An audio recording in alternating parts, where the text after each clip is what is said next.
sunlight and the lapping of the now calm waves began to stir the sleeping little girl on the beach. Quickly opening her eyes, she realized she was lying in shallow water, nestled in an inlet of soft sand. Confusion and fear gripped her as she wondered where she was and how she had gotten there. She began to tremble as the vague memories of bright, loud, booming flashes of light invaded her mind from the night before. She could not remember who she was or where she had come from. She couldn't even remember her own name. "I must be brave," she whispered as she looked around the lonely beach. "I must be brave," she said again. Somewhere, deep within her hidden memory, she remembered, "When you are scared, shout, 'I am brave!' The more scared you are, the louder you shout." She wanted to scream it right now because she was very scared. She knew she must try to find help, so the little girl slowly stood to her feet and started off down the beach. "I am brave," she shouted. "I am brave," she whispered again as a tear ran down her cheek. She walked for hours hoping to find someone, but there was no one to be found. She was so tired, hungry, and thirsty, and it was getting dark. She would need to find a place to rest before the sun went down. Straining her eyes, she noticed a mountain of rocks that rose high into the clouds. She walked closer. She saw an opening, a huge opening, and a cave, larger than she had ever seen before, or so she thought, if she could only remember. She walked up to the cave and hesitantly walked into the opening. It was very dark inside. Her eyes were straining to make out shapes. An overturned table, a chair, and bones. "I must be brave," she thought. "I am brave," she shouted. Unexpectedly, a loud voice boomed, "You must be brave to enter my cave." The little girl jumped, knocking over the chair. Her heart began to pound so hard that she thought it might jump right out of her. "No one is allowed to enter here." It was a terrible voice, big and scary. The little girl looked toward the direction of the voice to ask, "Who are you, and why do you hide in the shadows?" "Silly girl, you must leave, now." The voice was so loud the ground shook, and the little girl wanted to run from the cave. It was so tempting, but oddly she did not run. Instead, she faced the voice and pleaded, "I have nowhere to go." "Enough!" Then the voice went silent. It had long since become dark outside, and the little girl was very cold and hungry, but most of all tired. Shivering, she sat down near a trickling fountain of water. She was so thirsty from the long walk down the beach. Then a very strange thing happened. Out of the darkness came fire. A pile of wood near her burst into flames. The fire warmed the girl as she lay down and settled into a deep sleep.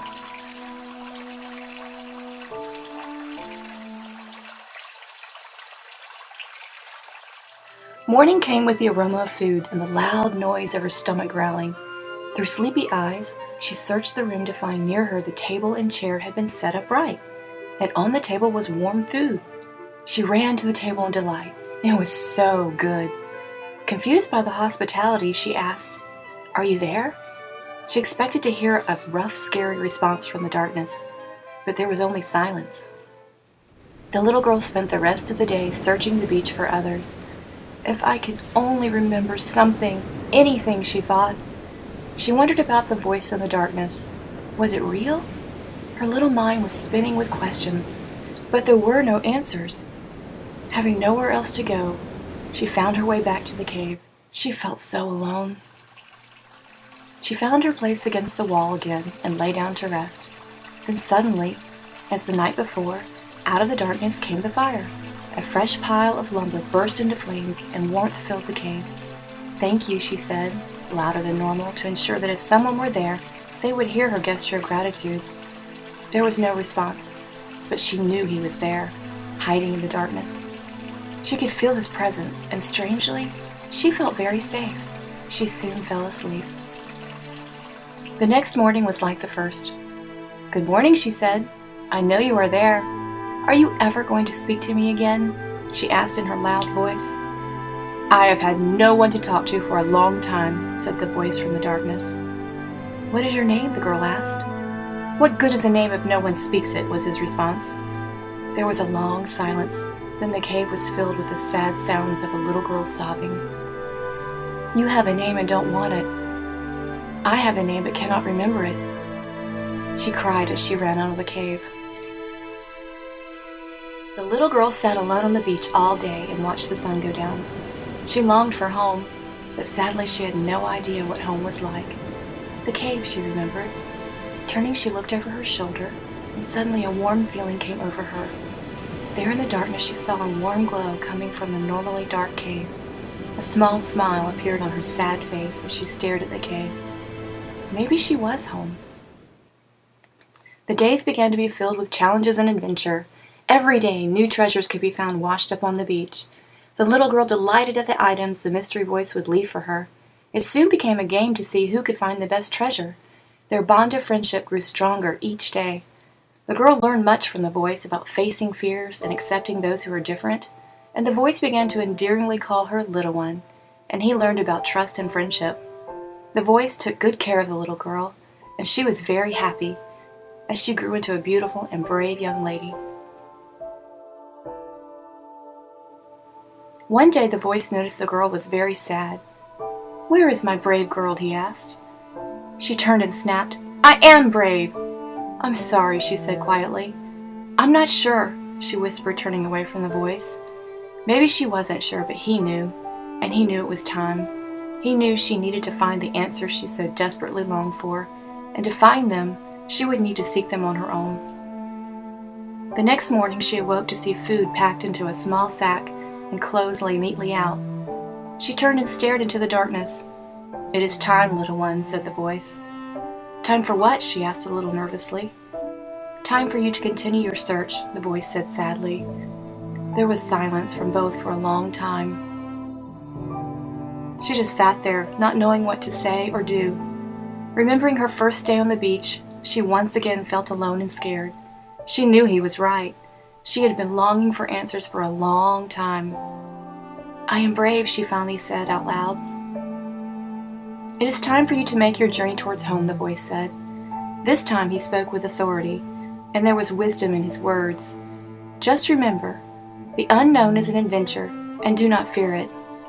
There is so much I cannot teach you, and there is so much you need to learn," the voice said in a way that was still unusual for him. "But I will miss you," she shouted. "And I will miss you," he said softly. She wasn't sure she heard him, but she knew what he meant. She picked up her few belongings, removing the most precious item she owned. It was a pendant, the only memory she possessed from her past. She placed it on the table as a reminder of their friendship. "Goodbye, dear friend," she said as she started toward the entrance of the cave. As she stepped out into the light, the sun warmed her face.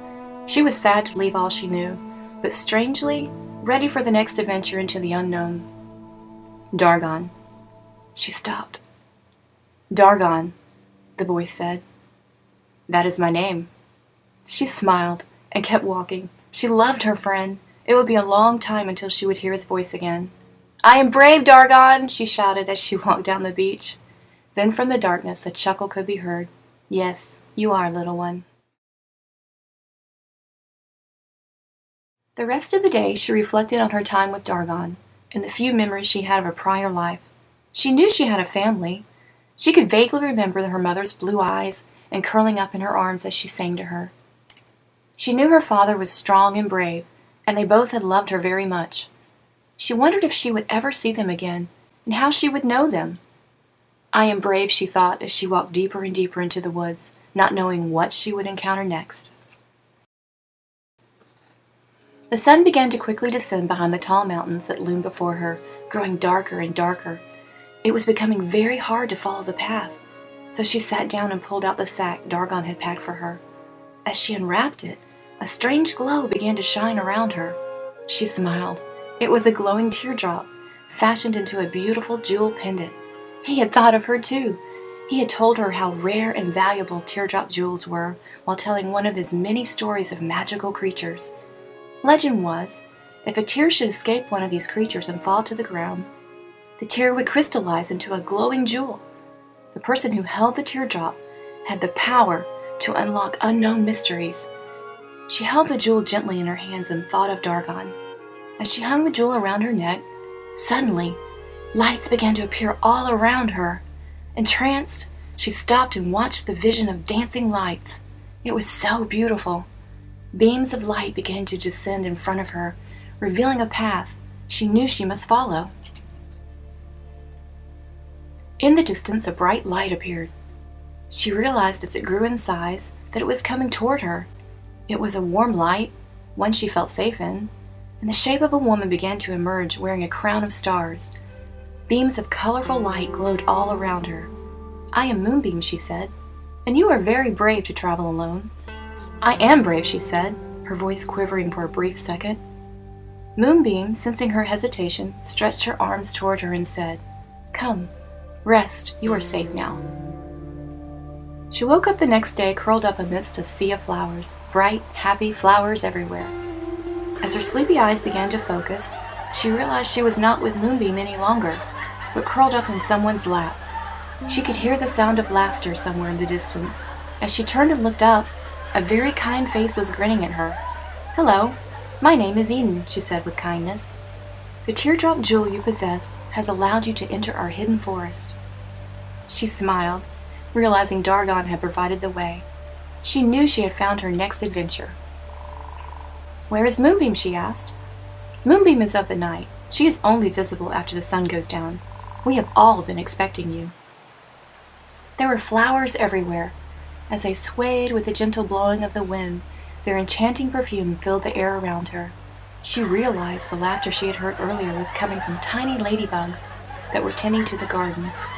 In the distance, another form was standing, gracefully waving her arms in the air. Thousands of tiny ladybugs moved in each direction she pointed. "Come, I will introduce you to Ladybug," said Eden. Ladybug stopped her motioning and turned to greet her. She learned that Ladybug had a special purpose, and that was helping others. "Everyone has a purpose, and I sense that yours is special too," said Ladybug. They seemed to know a lot about her. They knew she did not know who she was, that she did not have a name, and that she had a special purpose. It was decided a special Harmony of Lights would be called to choose a name befitting her. As the moment of harmony approached, the woods became silent. There was an excitement in the air that something magical was about to happen. A Harmony of Lights was only called for special occasions. As the sun began to make its way behind the moon, the darkness began to spread across the forest. Everything became dark. Then suddenly, the magic began. As the light infused into darkness, the darkness was melting as a bright light appeared and spectacular forms and shapes from the dark began to emerge. Then, there she was, Moonbeam. Moonbeam, Eden, and Ladybug, known as the Trillium, floated as if on a cloud. Their magical powers grew stronger as they stood as one. They began to converse, every once in a while looking in her direction. Suddenly, she felt herself begin to float. She was being drawn into the circle of light where the Trillium stood. They turned and looked at her. "We have agreed that your light has a special quality," said Moonbeam. "Yes," said Eden, "a kindness the kingdom has not seen for a long time." "Your purpose is special and will involve the joy that shines from within you," said Ladybug. "We have decided to give you a name of honor to suit your bravery, kindness, and the joy you will bring to the kingdom. From now on, you shall be called Lisbeth." A hush was heard throughout the woods, for all that heard it knew it was a name forbidden and yet most cherished. Lisbeth. As she said it aloud, she thought, yes, it sounded just right. "I am Lisbeth," she said. Suddenly a cheer went up and everyone began to clap. It was a special moment, and Lisbeth knew she was meant for something important. Time had stood still during the Harmony of Lights, but now it began to move ahead again as the sun began its transition back to its place in the sky. The newfound friends that appeared during the harmony waved goodbye to Lisbeth, promising to see her again soon. It was truly a magical day. She learned much while helping to tend the garden with Eden and Ladybug, happily help others, and never complain.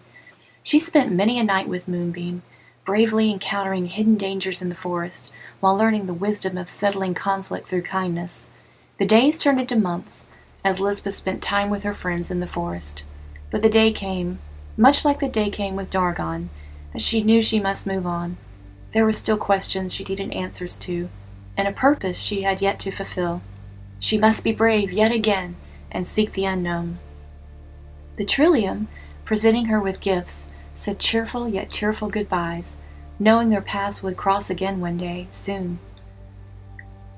As she began her journey, she held a teardrop in her hands, awaiting her magical exit from the hidden forest.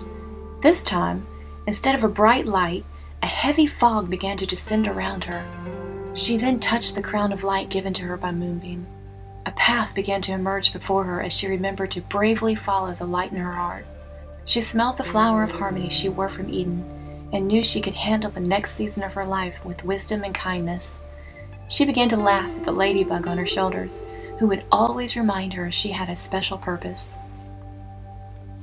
Meanwhile, a knight was nearby watering his horse. He was tired from his nightly duties of protecting the kingdom. His most recent adventure nearly cost him his life. The danger was nearby, and he was homeward bound to inform the king. He stopped.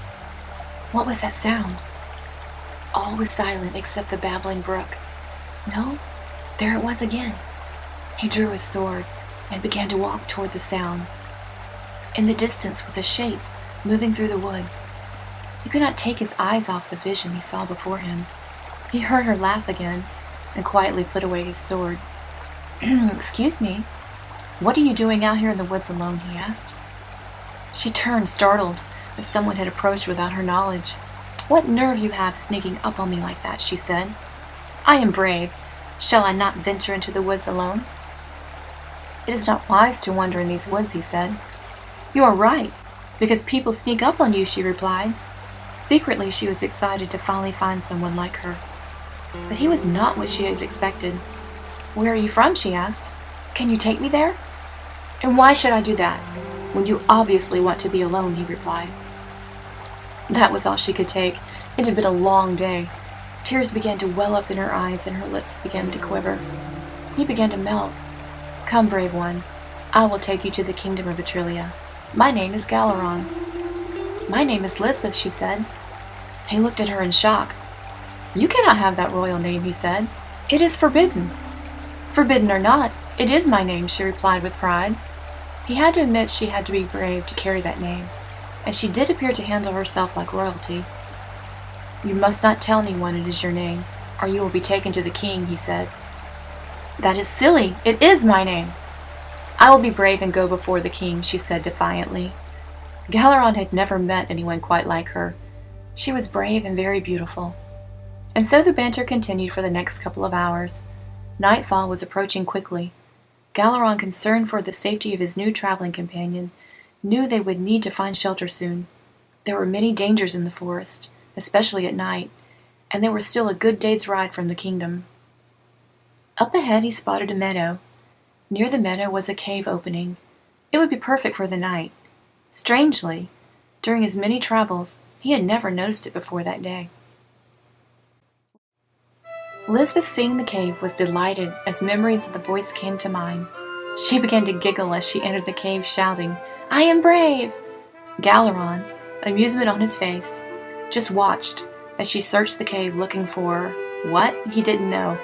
He asked her what she was up to, but Lisbeth just turned and giggled with a mysterious twinkle in her eye. It was a secret she had promised to keep. Galaron gathered up wood, and soon the cave was filled with the warmth of a cozy fire. This also brought back fond memories. Lisbeth yawned. It had been a long day. She watched as Galaron took moss in his cape and made a soft bed for her, and then offered her a loaf of bread and cheese. Were all people as thoughtful as him, she wondered? Feeling safe in the cave, she settled down to sleep. Galaron took a position near the entrance of the cave to keep watch. Lisbeth noticed her teardrop begin to glow. She wondered why. She drifted off to sleep. Something awoke her. What was it? There it was again. She thought she heard someone. She looked over at Galaron, but he was still at his post. Thinking it was safe, she picked up a torch and began to move quickly toward the back of the cave. The sound had stopped, but still curious and awake now, she moved deeper into the cave. Lisbeth noticed her teardrop begin to glow even brighter.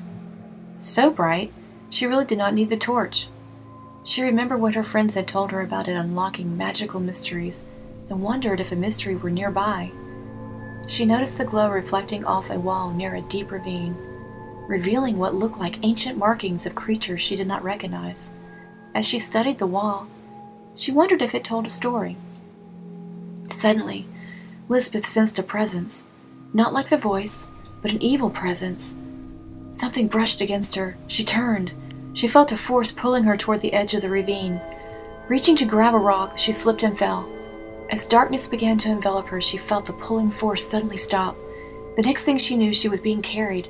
Then everything went black as she felt herself slipping away.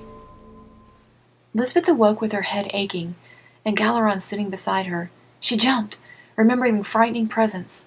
Galaron, steadying her, began to ask what had happened. She told him about the markings on the wall, the strange presence, and the force that was pulling her. She began to tremble at the memory of feeling so helpless. Galaron held her tightly, assuring her he had searched the cave and there was nothing there now, not even the markings on the wall. Galaron thought about what she had seen and resolved to soon return and investigate. Lisbeth, recovering from her scare in the cave, wondered if she had fallen and imagined everything. One thing she knew for sure, Galaron had rescued her, and she was grateful. He was strong, kind, and handsome. And so the journey began again. The time flew by as they talked, and Lisbeth asked questions about Atrilia. She smiled when she thought she could hear people in the distance. Vague memories began to flash in her mind. Turning a corner, the kingdom of Atrilia loomed before her. She was breathless at the beautiful sight before her. A huge castle, nestled between gardens and waterfalls. Have I been here before, she wondered? People like her were everywhere. They stared at her as she rode before them with the night. Who was this beautiful girl, and where did she come from, they whispered. It wasn't long before everyone in Atrilia was talking about the beautiful girl found in the woods named Lisbeth. The king, who was waiting anxiously on Galaron's report of his journey, was distraught to hear of the girl, and demanded that Galaron bring her along with him. The knight escorted her to the king's throne room. I have news of grave danger, said Galaron. An evil adversary approaches. I discovered him on the beach near the outskirts of Atrilia. I have come to advise you that an attack is coming. He approaches even now. The king could not take his eyes off the girl. There was something about her, an inner radiance he had not seen in years. What is your name? Asked the queen, who was sitting nearby. Lisbeth, she replied, turning to look at the queen. How dare you carry the name of Lisbeth, the queen declared. It is forbidden to mention that name.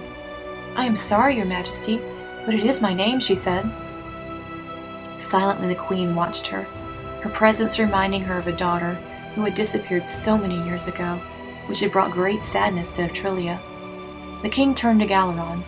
You must gather up the warriors and prepare for this attack. I will decide what to do with her later. Please, sir, said Galaron. I will keep her in my charge until then. So be it, said the king. And so Galaron took her to a place where he knew she would be safe. He recognized she was special and knew he must protect her. His heart was melting as she turned to smile and thank him for his kindness. Lisbeth remembered the words she had heard the day before. Found him on the beach? A threat? Could it be, she wondered?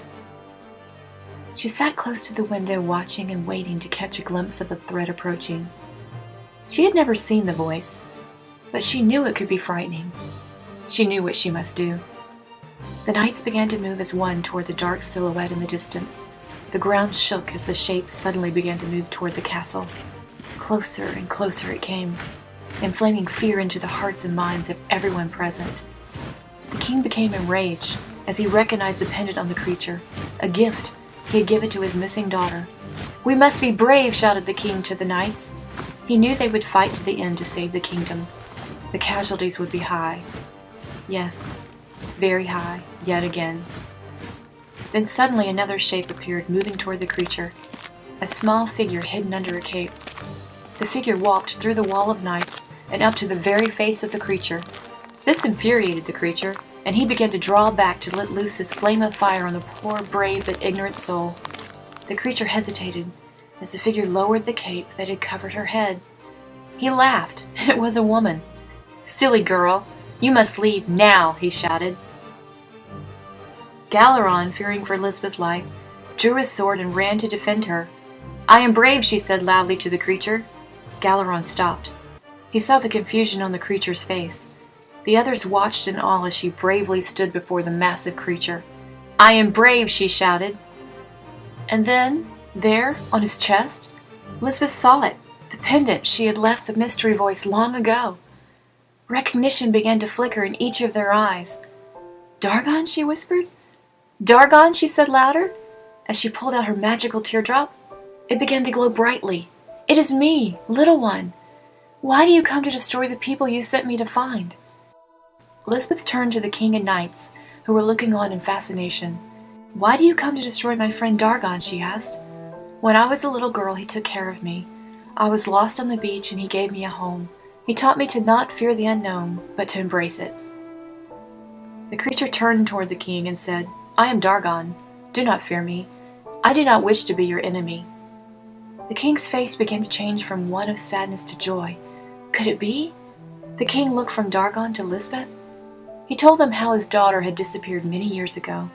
He told them of the many days he had searched for her, but to no avail. They eventually assumed the worst. The king began to smile as he realized his long-lost daughter had come home. Lisbeth turned to look at the king, understanding beginning to dawn across her face. She ran to her father with happy tears in her eyes. She was finally home. She was Princess Lisbeth. She was fulfilling her special purpose, and like her father, she was very brave. The news of Princess Lisbeth's return began to spread throughout the kingdom of Atrelia. Her magical adventures with Dargon and the Trillium were told over and over again to young and old alike. They marveled at her bravery as she journeyed from one adventure to the next. Her mother, anxious for her daughter's memory to return, told her stories about her childhood. Princess Lisbeth remembered happy days playing with friends in the castle and gardens. She also remembered when she was afraid of the dark, her father would tell her to shout, "I am brave." She could remember hearing him chuckle many a night when she would shout at the monsters in the darkness of her imagination, "I am brave." The king soon announced a royal celebration was in order. The news of the event spread all the way to the magical friends in the forest. The Trillium, already aware, were excitedly making arrangements to attend. They knew it would be the beginning of new adventures to come for Princess Lisbeth, and also for the kingdom of Atrelia. The celebration was destined to be a magical event. A harmony of lights would occur so that all the creatures of the day and night could attend.